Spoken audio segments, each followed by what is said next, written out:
morning. Wasn't sure if this was on. We're going to go ahead and get started. Welcome to the Holly Springs Breakfast Eye Opener. If you notice, today is a little bit different format than our typical eye openers. We're focusing today on education. And I'm Leanne Plummer, the Executive Director of the Holly Springs Chamber. As you know, various education topics have been in the newspaper recently, and it's a key element to attract new businesses to a community.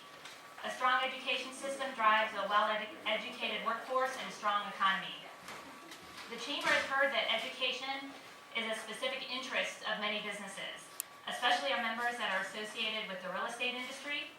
And the meeting here today is to get the facts. I know there's a lot of opinions out there, and our goal today is to present information and the truth about what's happening at both our state, county, and local levels with our schools.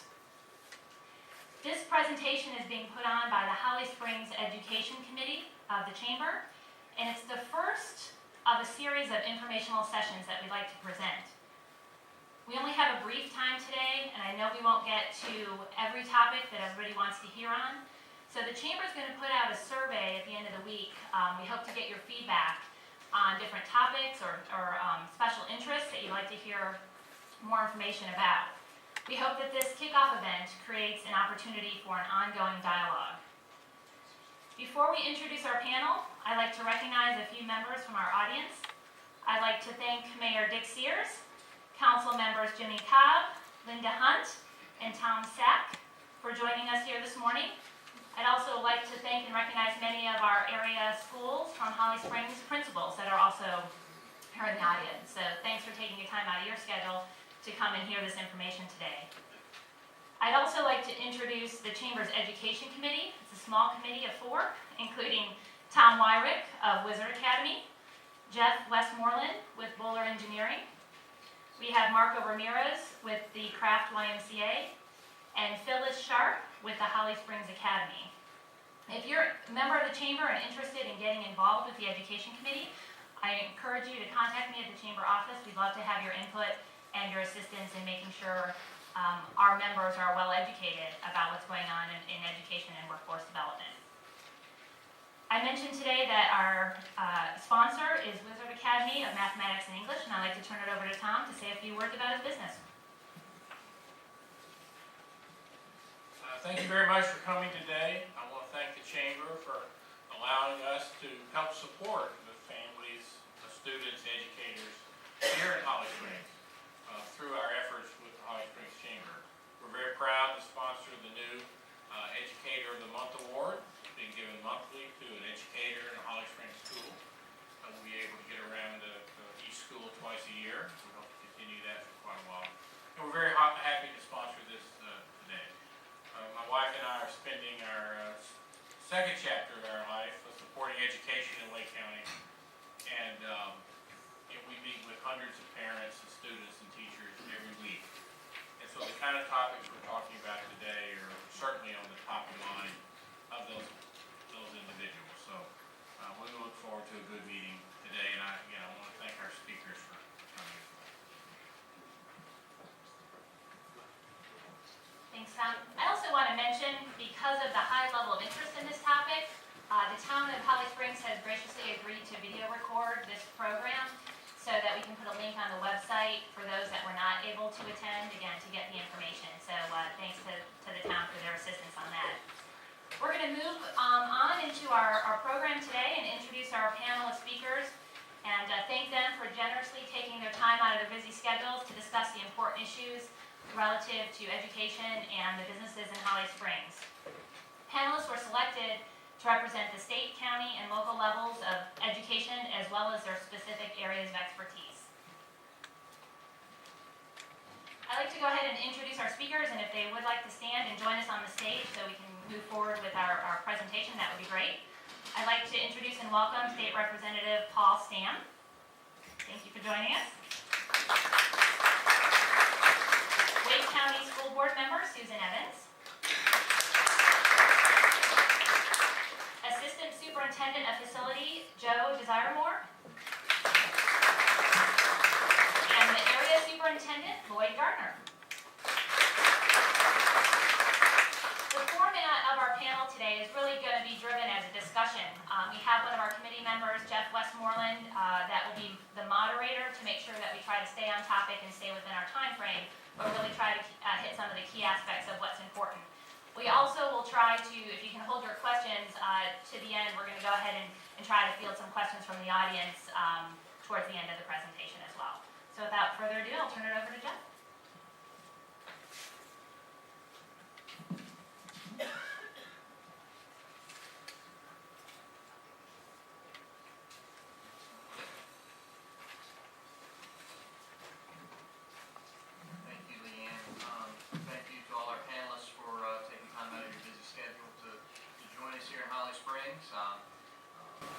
As Leanne said, my name is Jeff Westmoreland, local resident here, and certainly am interested in hearing about the topics today. What we want to do, if everyone has been reading the newspaper, there have been two big issues that have been surrounding the school systems recently. The two big topics that we'd like to cover here today relate to the Common Core and to the capping of the schools, specifically in the Holly Springs area.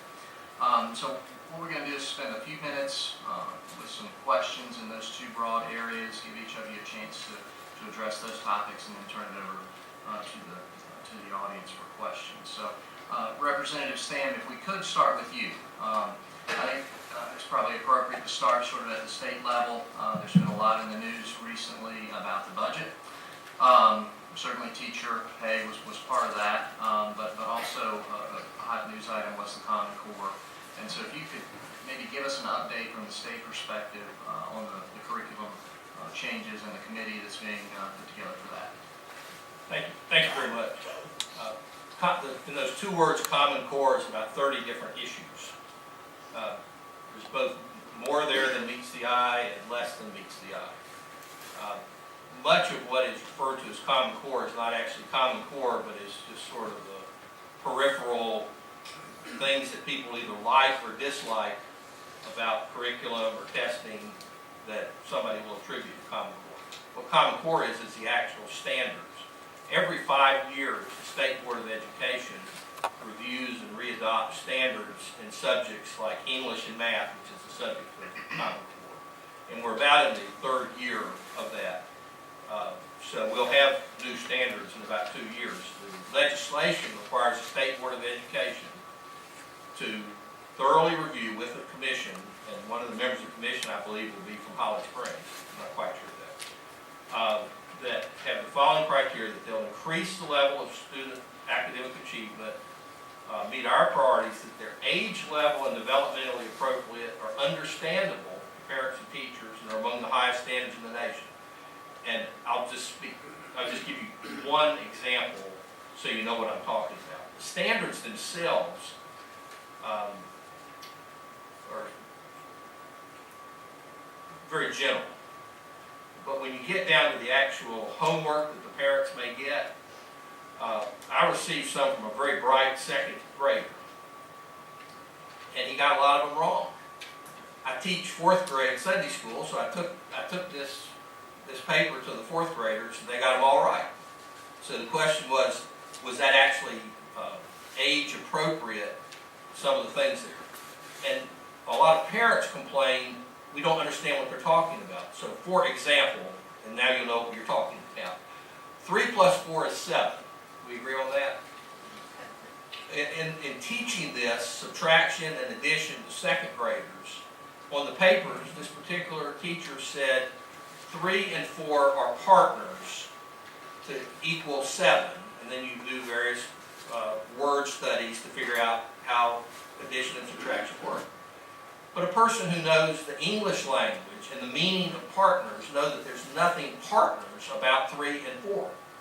They're independent variables. So a parent who gets this homework at home doesn't know what they're talking about, and they can't help their child. So we're trying to make things age appropriate, understandable to parents while maintaining high standards.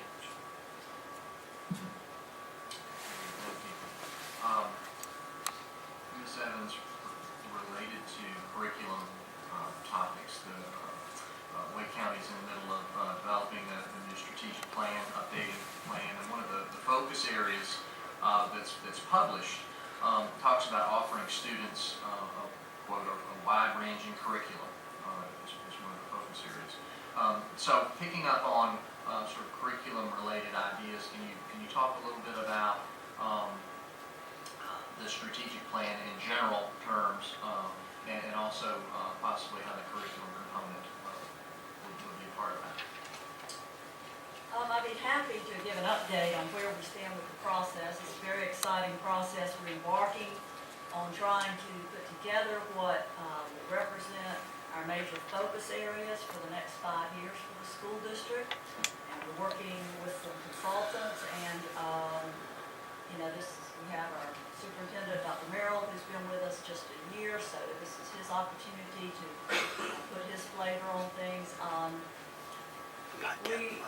It's been a very open-ended process, and we're trying to get a lot of community input, and so we're really not even to the place yet where we could wrap our heads around which direction we're going with anything. But we had a work session yesterday. I'll start out by saying that we had in May, we had a futurist come and address folks at Memorial Auditorium just to sort of get our brains going. And then we began with some focus group phone interviews that were coordinated by an outside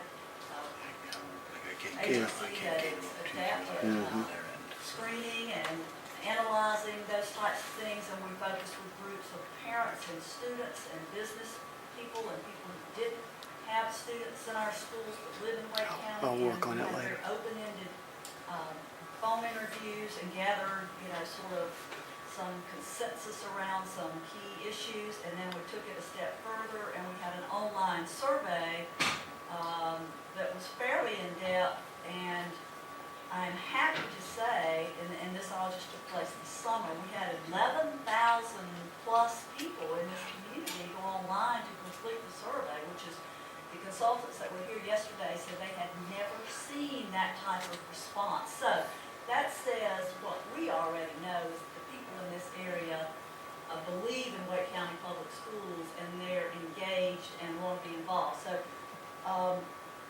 we had a report yesterday, heard from the firm that did the analysis about all this information, and the most exciting thing was there were a lot of open-ended questions in these surveys, and there's a lot of synergy around concerns and thoughts about the future that were consistent across the board. And so that gives us a very good starting place. And then this evening, there is going to be a town hall forum at the McKimmon Center at NC State. I hope that many of you got invited to attend that. I think we have between 700 and 800 people who have signed up tonight. And we're going to be working in groups that would take us through some exercises to try to go from those sort of 10 general areas that we found out there was synergy around to drilling down to what our top priorities are going to be. And so that's kind of where we are in the process. There's going to be a team of between 25 and 30 people steering this strategic plan process, and that's made up of some folks from the school district and a few board members, but it's also made up of several community members as well. And we will begin our work today. I'm part of that team, and we will begin with our first meeting this afternoon, and we'll be meeting regularly, and by December we hope to present our recommended draft of strategic plan to the school board. But the most important and exciting thing about this is the way we're trying to engage the community so that everyone has a voice. And so, but I'd rather not try to get into any specifics because we're really not there yet. Just one quick follow-up as you talk about engaging the community. Aside from the published document that will be presented in December, will there be, or is it appropriate for the recommendations or the outcomes of these community involvement activities to interact with the committee that has been appointed to look at the Common Core standards? I know I use that term, but is there opportunities for that community level engagement to be fed into the committee, or will that just be sort of part of the report will be made public? Will there be any interaction, any opportunity for interaction on that?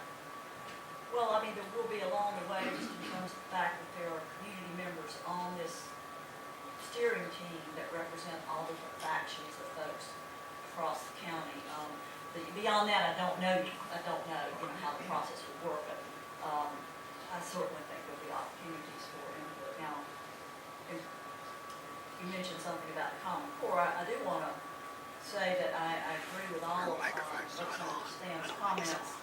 It is important to clarify that Common Core are just standards related to math and language.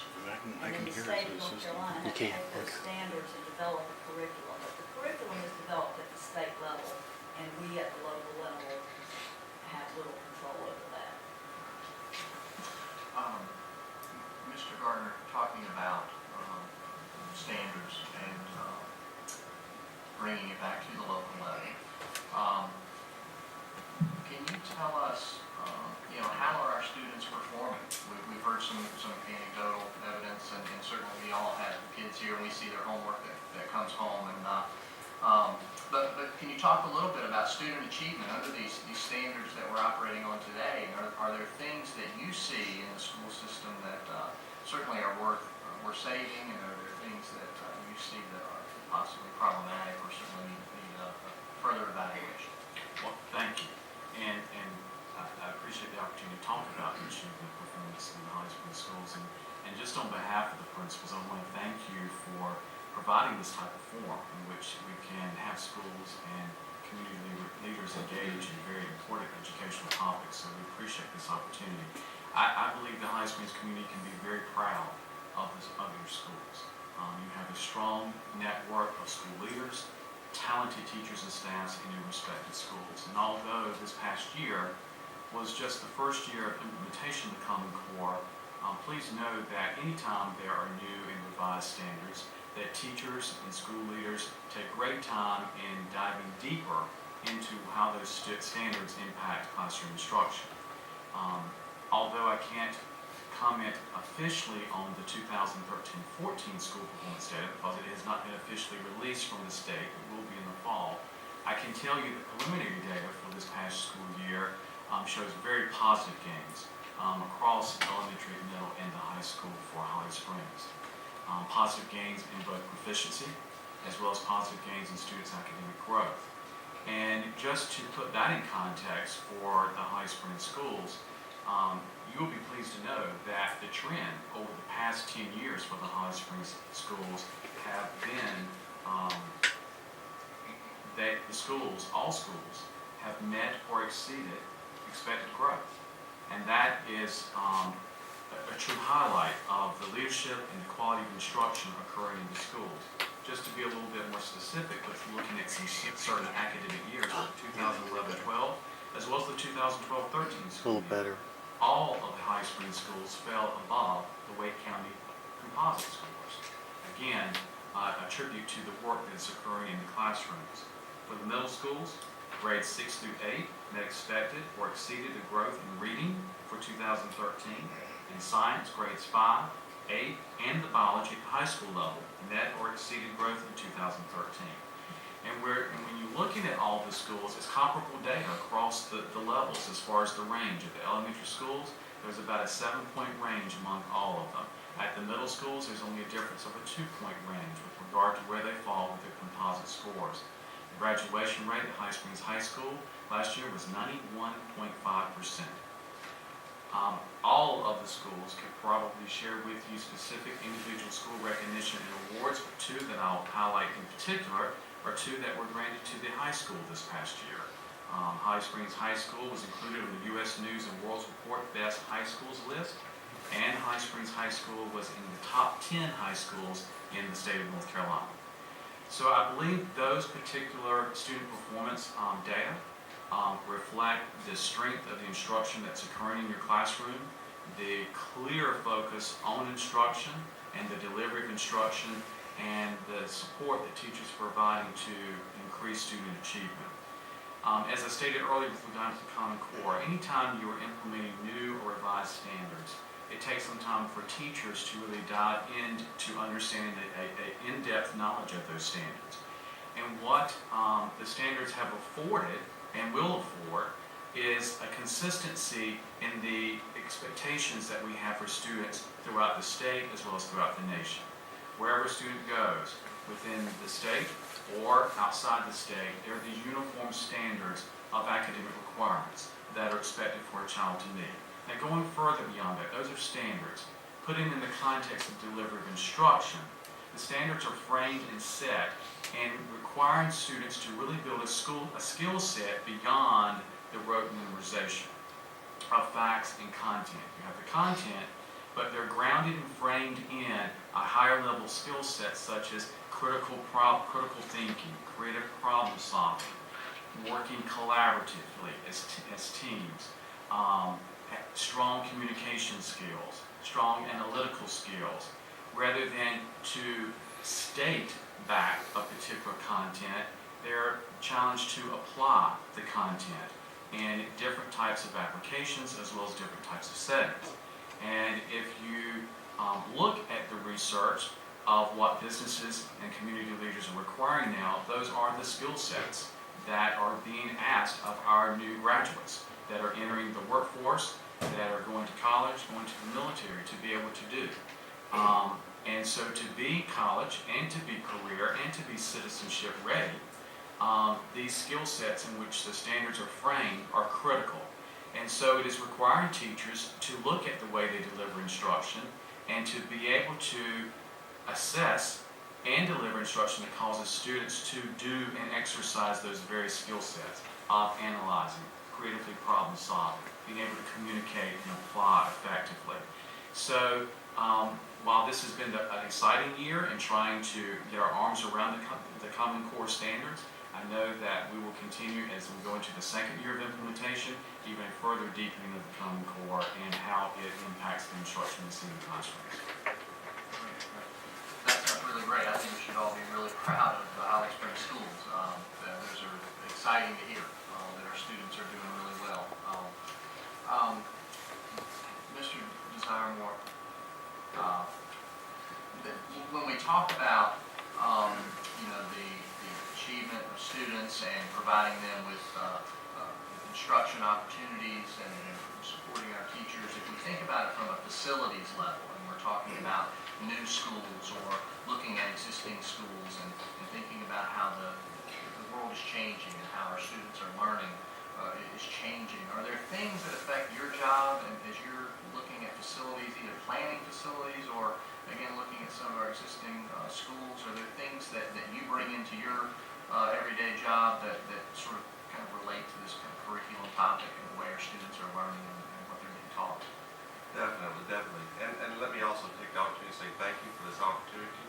Truly appreciate the opportunity to come out here and try to communicate what can be sometimes a very confusing and complicated situation. He's so far away from the mic all the time. But one of the biggest challenges we have Okay. is of course having the facilities line up with the program that's out there. Because what we're trying to do are build buildings that are going to last 40, 50 years and be used for 40, 50 years. And you know how much the educational program has changed just in the past 40 or 50 years. So in order to work towards that, we work a lot with the instructional side of the house. We have facility planners in our department that really go out and work with the instructional side of the house. They lay out what we call educational specifications. And these are documents that we use and that we provide to our architects to help design new buildings so that they can be flexible for a long period of time, be able to adapt to the program out there. But we're fortunate. One of our facility planners just recently won for the whole southeast region of the nation as Planner of the Year for the efforts that she's done in working towards getting an instructional program in our facilities can match up with that. So it's a challenge that's out there, and we work closely with the instructional side of the house.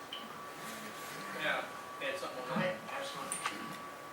A couple things you have to realize about facilities. A lot of the need for new facilities is driven by the movement that began about 10 years ago for lower class sizes. And intuitively, that sounds like a great instructional idea, have lower ratio. Unfortunately, the research doesn't back that up past about second grade. And when we had a bond, we were going to have a $2 billion bond issue a few years ago. I checked the math, and $1 billion of that was not for new students coming in or fixing bad old schools, but for reducing the class size. Because if you have a class that's built for 30 and you go to 20, you still have that same big classroom. The second thing is, this is an unfortunate fact. I think we have here Kent Meisgates, who works with Thales, which is the largest private chain of high schools and elementaries in Wake County. Their tuition, like at Thales High School in Apex, would be $6,000 a year, whereas we spend about $8,000. I saw one of their new schools, the elementary school in North Raleigh. The construction cost for that school per student was 40% of what the construction cost is per student for Wake County Public Schools. So I know whenever you do something by the government, it's going to cost more. But twice as much, you have to sort of wonder what we're putting into the bricks and mortar. I'd be happy to talk about that. First of all, you really have to know what is in that school, okay? That is a good point. What is actually being built for that money? There's a significant difference, but it isn't anything that is extraordinary, gold-plated or anything like that. It's different programs. They provide different services, right? A lot of those services are smaller, if not even included maybe. So to do a fair comparison between two schools, you really have to look at what's actually in the school and what's being provided in the school. And we see a lot of times the comparisons are not apples to apples, they're apples to lemons. We're talking about school construction and classroom size.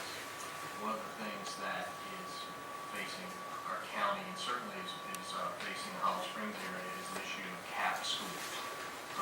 We have 3 elementary schools here in Holly Springs that are capped. High school is capped. So that's 4 of the 6.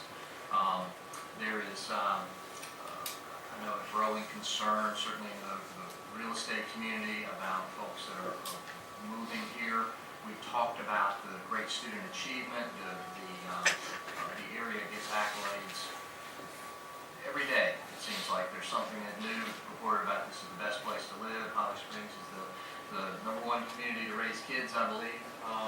And so we're proud of those achievements. We're proud of those achievements that our students are making. Then we want to celebrate. We want to tell people, and that is driving, I think, some of our population growth. And so it's putting a strain on infrastructure across the board, and it's certainly being felt in our school system. And so, Ms. Evans is there. Can you talk a little bit about maybe the history of how we got to this point? The schools are capped is certainly a fact, and I think also what are the opportunities moving forward as we go from today? What are the opportunities for us to address that? Very important discussion. Probably the most interesting topic most of you are here to talk about today. Just to help me frame my discussion, can I see a show of hands of how many folks in this room lived in Wake County 20 years ago?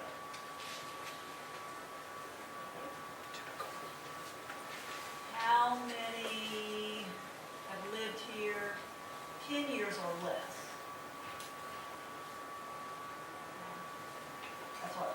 That's it. Okay, so as you mentioned, Jeff, there's a lot of attractiveness to this area. Lots of people want to come to Southwestern Wake. That's been the case for 20 plus years. First it was Cary, then it's Apex, now it's Holly Springs, but we've seen just amazing growth in those areas, and that's a blessing and a curse. It means our area is attractive, and we want it to be attractive, and we want folks to come here, but obviously that's challenged our school system with being able to meet the capacity needs of all those students. So I just want to give a little background or how it works, and then lead into why we ended up making the decision to cap the schools and what our other alternatives would have been. First, it's important to note that we have within the facilities and student assignment department a group of folks who focus on long-range planning. And they are very tied in with all the municipalities in the area, the planning departments of those municipalities. They work with a group called ITRI out of NC State that does a lot of statistical modeling. So it's very important to know that we are on top of where people are living and where people are moving to, and we have very good statistical models that let us know approximately how many students are going to be in all those areas. And the towns work very closely with us with all the permits and the developments that are coming online. So there sometimes is a misconception out there that the school system just isn't planning properly, and I want to make it clear that we have all the data and we know where we need the new schools. And we've done a pretty good job of projecting that. Our staff puts together target circles of a few miles of where we're going to need this and that, and then we. But the reality of how it works, which may be different from other places that some of you came from, first of all, in North Carolina, local school boards do not have any taxing authority, so we don't control any of our own funding. And in particular, our capital funding comes from the county commissioners. Now, I'm not pushing, I want to be clear, I'm not pushing that I think the school board needs taxing authority. I just want you to understand the context in which we operate. So what we must do is we must evaluate the needs, not only for new schools, but for older schools that need to be renovated, and we must present our case to the county commissioners, and then the county commissioners, along with the school board, must then present a case to the public. And we have to, have bond referendums every few years so that we can provide the new construction that's needed. Also, the other thing that you need to know is that we are always playing catch-up. The new developments come, the neighborhoods come.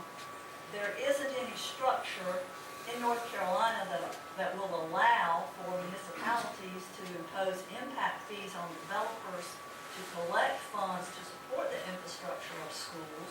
And there also is not statutory provisions that allow the municipalities to take into consideration whether there's adequate school capacity when they're approving or disapproving a development.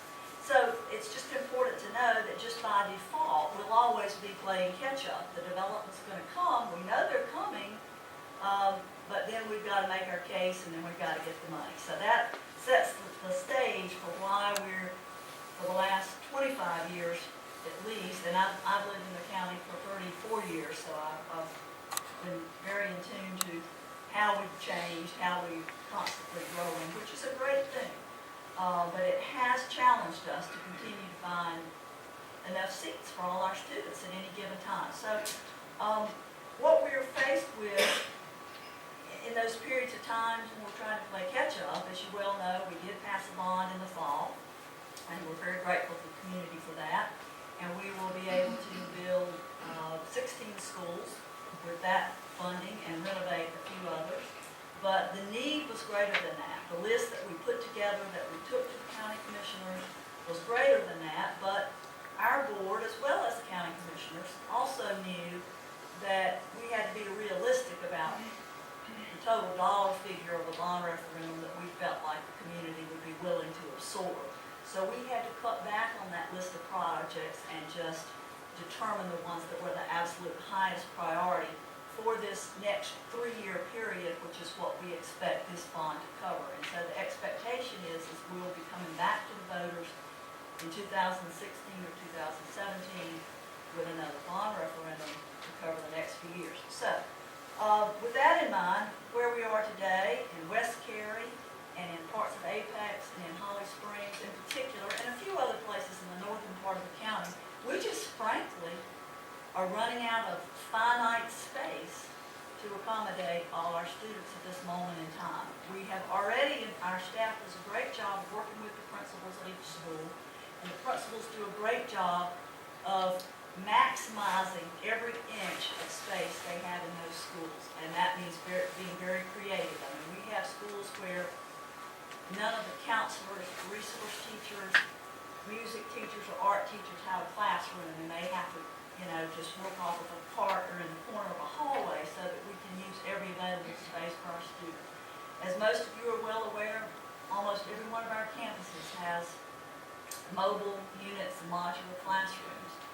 We have typically had to put, on all the campuses in this area about the maximum amount of mobile classrooms we felt like each campus could absorb based on the size of their cafeteria, based on the size of their gym, so forth and so on, restrooms, so forth. So we've done those things, and then we get to the next level. Okay, what are our choices? Well, if you were living here in the previous decade, you will be aware that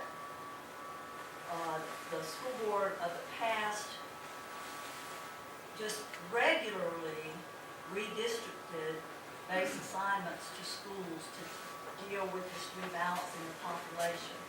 And while we certainly will still have to do some of that, and we will be doing some of it soon as we open new schools and so forth, what we found was that constant churning for families was very negative.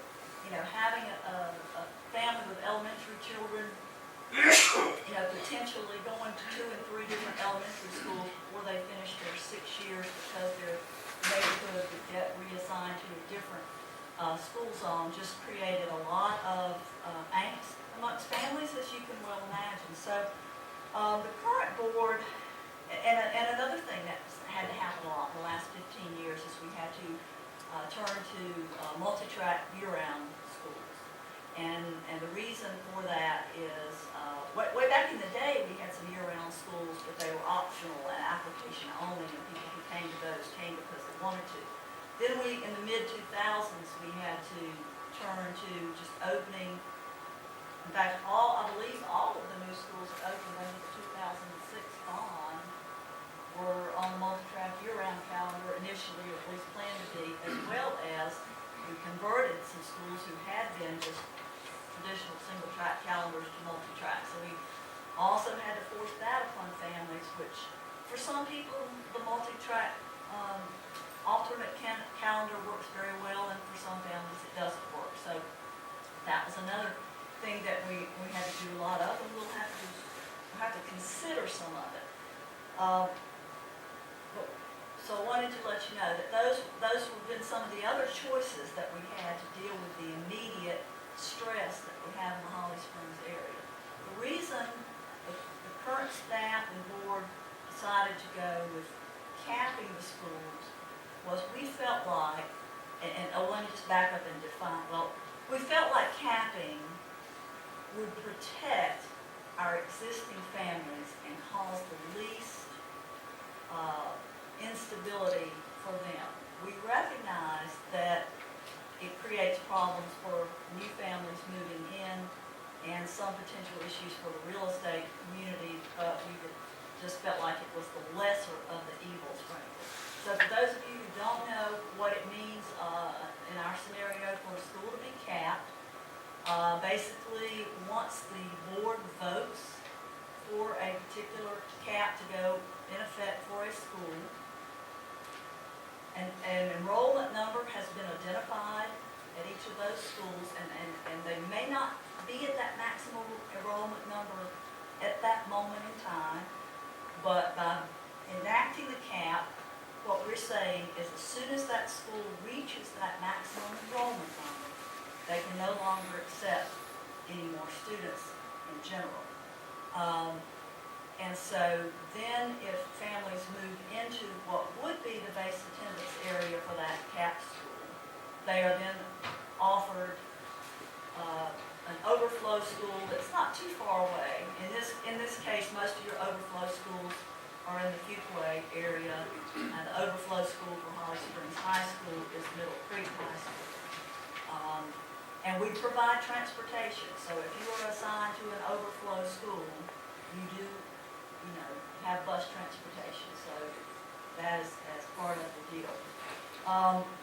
Each year, at the end of the year, as populations change, as some folks move out, we always the schools maintain a waiting list of the folks that have been capped out.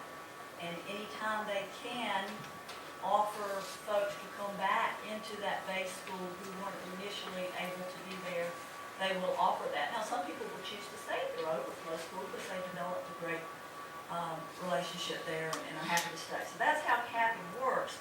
It's never intended to be a long-term solution. We hope that It will be a temporary situation here for a couple of years. I would hope that in regards to the Holly Springs High School in particular, that this year would be the last year for now, that it would be under a cap, because we do have Apex Friendship High School opening next year in August 2015, and a good number of students who are currently assigned to Holly Springs High School that live kind of in between the southern part of Apex and the county and the New Hill area in Holly Springs. Some of those students will be assigned to the new Apex Friendship High School, so that's going to relieve some of the pressure off Holly Springs, at least for a few years, and so I expect that that cap will go away next year. As far as the elementary schools, we have all three of the current elementary schools capped, and it's important to note that 2 of your 3 Holly Springs elementary schools are already operating on the multi-track year-round calendar, and while I meant to mention this earlier, I didn't say it, but the advantage to the multi-track year-round calendar, if we're able to keep all tracks completely full, is that we can accommodate anywhere between 25 to 30% more students on a particular campus, because we have 3 out of 4 tracks in school at any given time, and one group of the kids are out, and so you're using the same facility to accommodate 25 to 30% more students. So we're already doing that in 2 of the 3 of your schools. We try to keep at least one traditional school option in each area, because we think that's important for families. So that's where we are. But we do have 1 elementary school opening in Holly Springs, hopefully in 2016, and that will be off the Holly Springs New Hill Road, just outside the entrance to the 12 Oak subdivision, and so that will give us some relief. So our staff is currently, our student assignment staff has been embarking on revised student assignment attendance areas that will take place over the next few years as we're phasing in. The board will be getting updates over the next few months about what they're recommending, but because we have a couple of new schools opening in 2015, several more opening in 2016, several more opening in 2017, we will be rebalancing base area attendance, and hopefully you'll see these caps being lifted, after that takes place. If I could, I want to move us along. I know we want to try to leave a few minutes for questions and then some wrap up at the end. So, Mr. Ironworth, if I could just follow up briefly on Ms. Evans' comment about the new school here in Holly Springs, if you could give us just a brief update there, and then maybe if there are any plans on the horizon for other schools in Holly Springs, or their projections, or their sites that have been located, or anything like that. We don't have to delve into all the details. If you could just give us a quick update on that, and then I think we'll maybe turn it over to some questions from the audience. Sure. The school that Ms. Evans talked about at E43 is under design at this time, and as she said, our plan is to open it in 2016. The construction will start sometime next year, or shortly thereafter. And then there is another site, E46, that is a little bit more to the east from E43. And then you also have Scotch Ridge that is opening, which probably could have a domino effect on this area, that will be opening in 2015. That's off of Apex Barbecue Road, as we'll be doing. We have not obtained a site yet for E46, so we're still looking for that one. The other thing out there really is just to throw out is, you got capped elementary schools. Your middle schools right now, though, right now projections show that they'll maybe be about, for this part of the area of the county, about 93% crowded. So, and that's for 2016-17. Also in this spot is M11, which is also just west of US 1, is another middle school, which could also affect this area. So right now, middle school wise, I don't think your problem is as significant for crowd. Thank you very much. I think now what we're going to do is turn it over and see if there are any questions from the audience for our panelists. Just raise your hand. We'll have maybe a couple of microphones. We'll move to the audience with. Could someone elaborate on the methodology that was utilized when you were determining school capping. Could you explain that process? Was it based on so many students per classroom? If I could do a forward to it, and then turn it over to Ms. Evans for elaboration. In my opinion, this is a self-inflicted wound. There are about 20 states that have some kind of open enrollment policy. And if we did that like we do for grocery stores, where you go where you want to go, there have to be some modifications, priority for last year's students, brothers and sisters, and that kind of thing. If you didn't attempt to micromanage where families sent their kids, you would have a lot less trouble with this whole problem.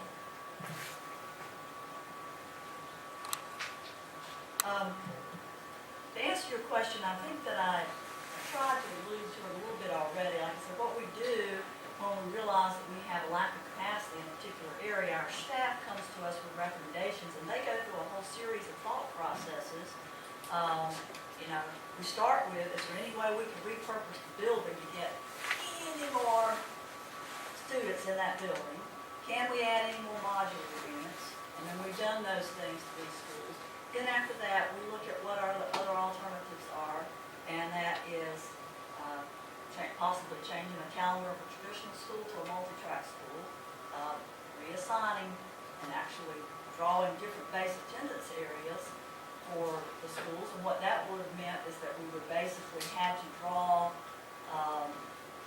some of the folks in Holly Springs into some Fuquay schools as an attendance area because we couldn't absorb anymore. And we decided not to do that right this minute. We also could have, and we're also looking at using more what we call spot nodes, and we're starting to do this again in West Cary, and we may consider it for some of the new subdivisions coming online here. What that means is subdivisions that we know about that are just coming out of the pipeline, that don't have any residents there, we can go ahead and earmark those entire subdivisions to go to a different school, and then that way, that's an alternative to capping where you keep everyone in that particular neighborhood going to the same school, but like they may, in other words, all go together to Herbert Akins or instead of Holly Ridge Elementary, for example. So that's an option we can look at over the next couple of years as to whether we want to use any of that spot node mentality. And those are mostly our options until we get new facilities in the area. And so, they just look at the pros and cons of various possibilities and what seems to make the most sense in a particular situation. What I was really trying to get to, there's been a comment made today about the number of students in the classroom and that the correlation, I think Representative Stan mentioned there, the correlation between the number of students in the classroom and actual performance.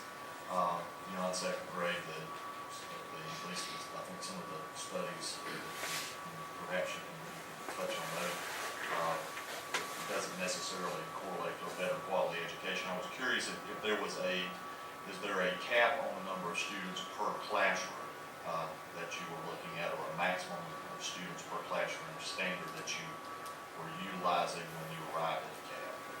Is that we have guidelines that we use, and yes, every school has guidelines for classroom capacity, and they're smaller in the early grades than in the other grades. I might add just one thing about the class sizes. There are state requirements for class sizes regarding K-3, and a school cannot exceed those class sizes that are directed by the state for K-3. There are also class size guidelines for 4-5, grades level 4-5, 6-8, and 9-12. 9 being grade 9 being somewhat different from 10-12. So as principals are scheduling their students in those upper grade levels beyond 3, they are trying to fall within those guidelines, but often you will see classes, especially in heavily populated areas like Holly Springs, exceeding what might be the recommended class sizes given by the state for those upper grade levels. The other factor is in the lower grades like K2, principals cannot place those class sizes on the second floor. So they're restricted to place those classes on the first floor for young. So that can sometimes present a challenge too with regard to the population that we have in those particular grade levels. For access in the building, those particular classes have to be stationed on the first floor. So those are some of the other factors that principals have to work around. Yes, there are guidelines given by the state that principals have to work around in scheduling students in classes. I'd like to also add to that once you get outside the classroom, there's core spaces. So for example, the dining area may not be able to serve a larger crowd. You end up having to have more periods of lunch spread out throughout the day, and you end up with children eating way off the schedule from lunchtime. We have one more question over here, then I'll take it up. Go ahead, Bert. To follow up on the comment from Representative Stan, we certainly hear a lot about parents that can't help their children with their homework. Part of that goes back to the change that started with the Great Recession. I understand that the state textbook budget was over $130 billion before the recession. It's come down to 10 or 15 or something. I know the governor proposed increasing it in the 30s. There's a mandate, I think, to go to e-books, but no funds for to purchase tablets or books. What are parents supposed to do to help their children, no matter what the curriculum is, common, uncommon, it doesn't matter what the core is. But if there's no textbooks anymore, if there's no, parents don't necessarily think going to Khan Academy and watching the video is supportive learning materials. So what is the state budget position and mandates on learning material, and what does Wake County think the students and families deserve so we can support the student achievement? A brief answer, just to put it in perspective, the state spends about $8 billion a year on K-12 education, and the counties spend additional, federal government spends additional. There is tremendous flexibility when the money gets to the LEA, in this case Wake County Public School System, so that the categories in which it's allocated is not necessarily the categories in which it's actually spent.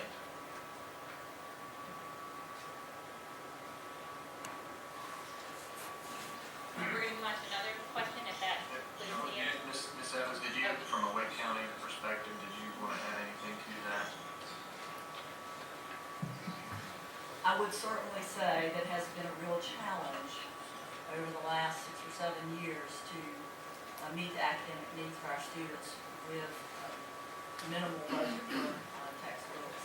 And even more concerning is that there's a push to go to, digital content, and we're not against that.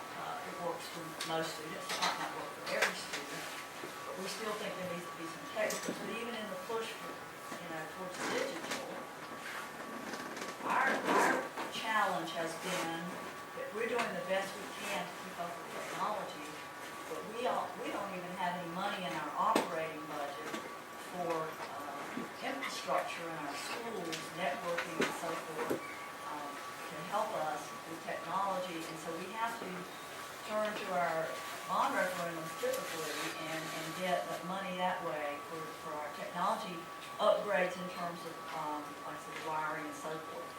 We don't even have the bandwidth in a large number of our schools, particularly the older schools, to be able to handle sort of a full online digital curriculum. We'd like to, but that's just one of our challenges. And we also certainly have students who do not have their own devices, and unless we're going to have funding to be able to provide those devices to all the students who don't have one, that creates challenges too. So, but I certainly hear a lot from families, and I have 2 children who graduated high school not very long ago and didn't have textbooks in a lot of their classes and had to share textbooks or go online to try to find their lessons, and I would say it's not an optimal situation.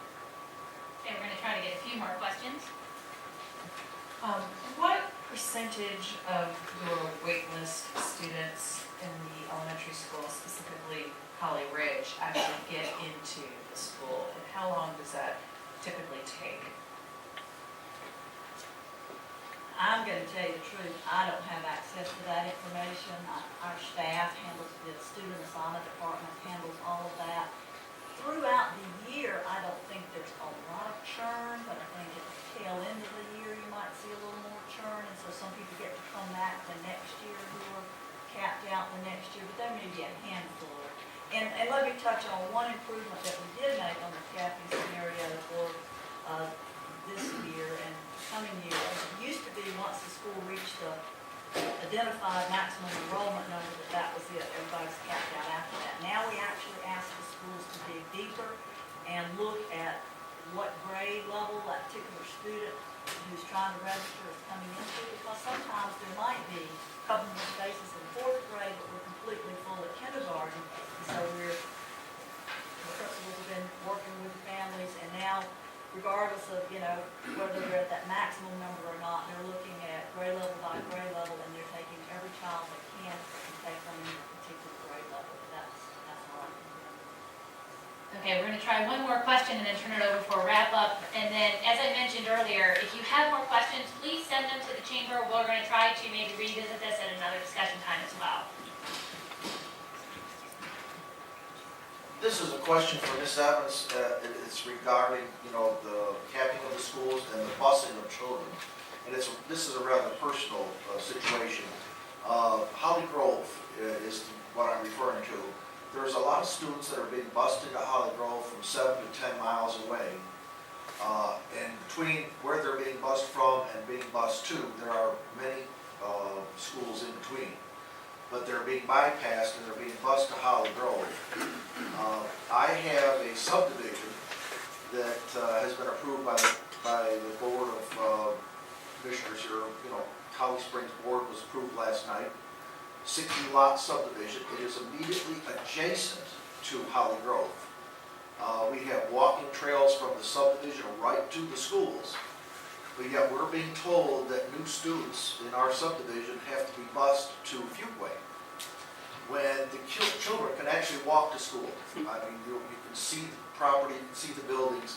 How does the school board or whatever, how do they determine the placement of these children when a certain node should be around an existing school for existing subdivisions, rather than busing some kids that could walk to school, busing them 5 or 6 miles to Fuquay, but bringing other kids from other areas to those same schools? And how does the school board come up with these type of scenarios, and how do you guarantee that in the future the kids that could walk to those schools could actually get into those schools and not be continuously bused out of the area? Okay, well, first of all, I'll say that, part of the reason why your neighborhood that's right next to Holly Grove is being redirected somewhere else has to do with capped schools. It's not that area probably wasn't zoned for Holly Grove. So that's sort of a different issue. And that is one of the, as I said, our student assignment staff actually devises the attendance zones, but they work under the guise of broad overarching guides that the school board establishes. We recently, a year and a half ago, revised our student assignment policy, and we've established 4 pillars for student assignment. And one of those is stability for families, because we found out that was very, very important and something that was lacking over the last couple of decades. So a focus on trying to keep as much stability as possible in assignments. Also, reasonable proximity is one of those pillars. And so under that pillar, we are now saying for any new assignment plans that are developed, certainly anyone that would be in whatever we determine, or staff determines to be walking distance of that school would be zoned with that school. And then the other pillars have to do with looking at whether we're providing the best opportunities for student achievement and and operational efficiency. One of the things that we deal with is that certain areas of the county are really crowded and certain other areas are not as crowded, and we use our magnet programs and some other carrots, if you will, to try to pull some people out of the crowded areas into the less crowded areas. So that's just sort of an overview of the 4 pillars of our student assignment policy, but I would say then that I think you'll see some of that addressed as we move forward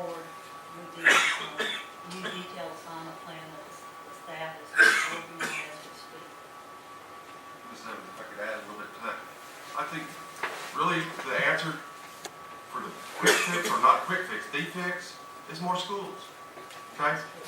We established a need of 40 schools by 2020.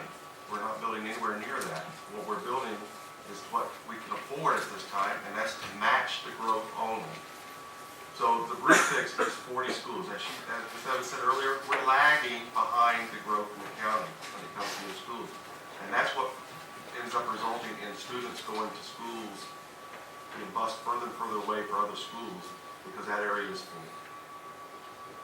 Jeff, do you want to do a final wrap up? Yeah, just as a way to kind of sort of pull all this together here. I mean, we're all, as representatives of the business community, we're sitting here and, our voicemail's filling up and our phones are beeping because people are emailing. And as soon as we head out the door, we're going to get on with our busy lives and start tending to things. But I would ask each of you, if you could, and just take a minute and give us some words, some inspiration.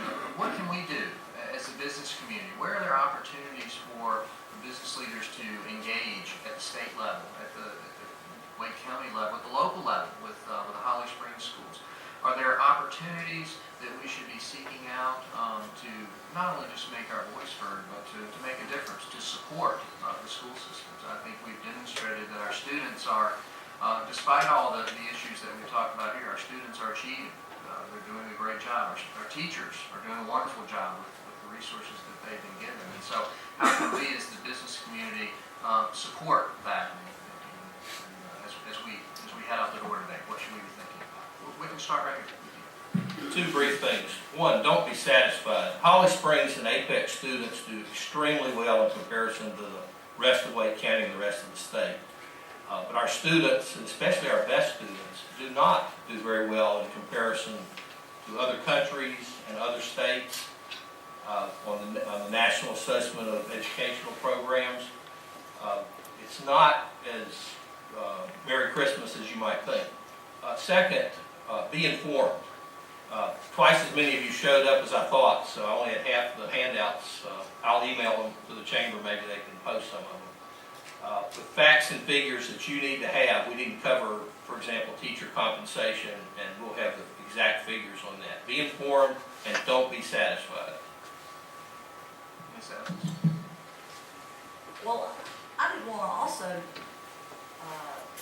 acknowledge that one of the reasons that the Holly Springs schools are as successful, the students in Holly Springs are as successful as they are, is because by and large, there's a lot of parental involvement in these schools, and that makes a big difference. So we need to continue that, and we certainly need involvement from the business community.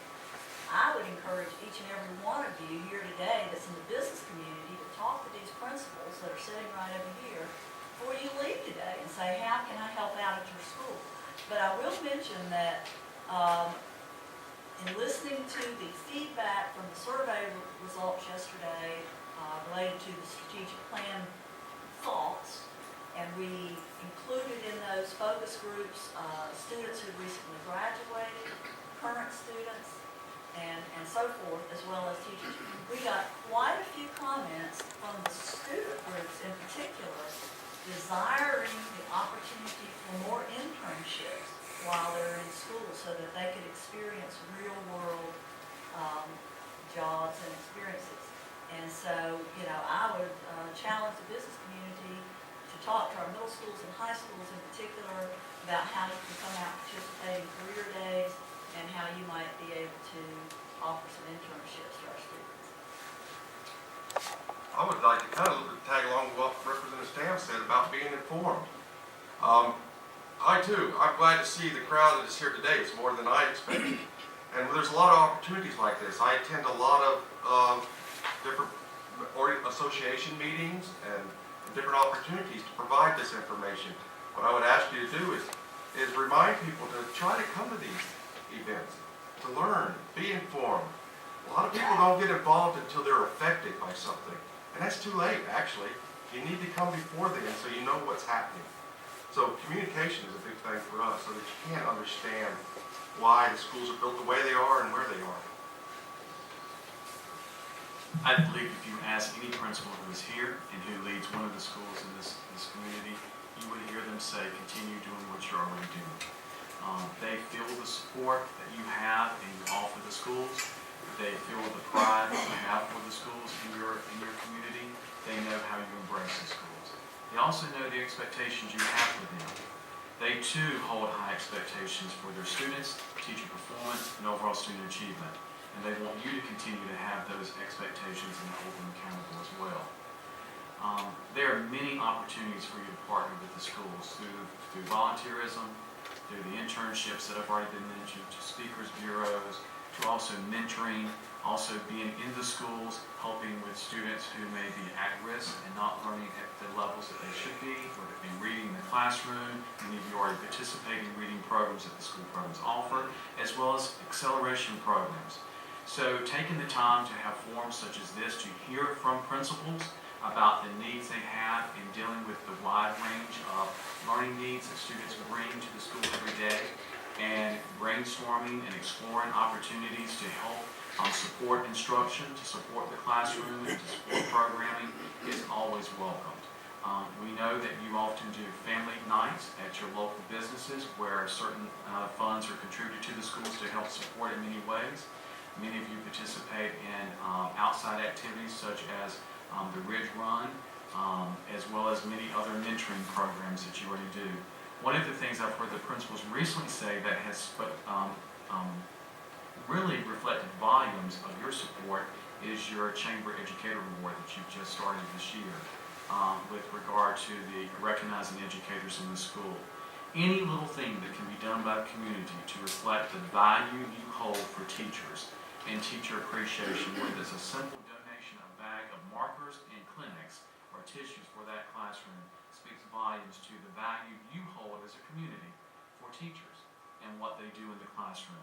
So know and leave today recognizing that principals feel your support. They know the expectations you have for this community. They are poised to meet those expectations and to go beyond. They want you to be proud of the schools, and they want the students to achieve in the schools, both those who are come to the school already at risk academically and to getting them at proficiency, as well as those performing at a high level to accelerate even further. So thank you. I want to thank everybody for coming today. I know we ran over a little bit, but as you can feel and know that this is an important topic in our community, as I mentioned earlier, this is the first in a series of informational sessions that the Education Committee would like to put forth.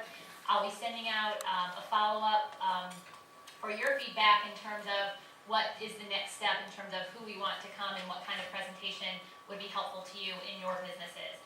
We may give our panelists and thank our panelists as a round of applause for coming today. I'd also like to thank our elected officials that are here, and again, the principals from our Holly Springs schools for joining us as well. Thank you for your time and have a great day.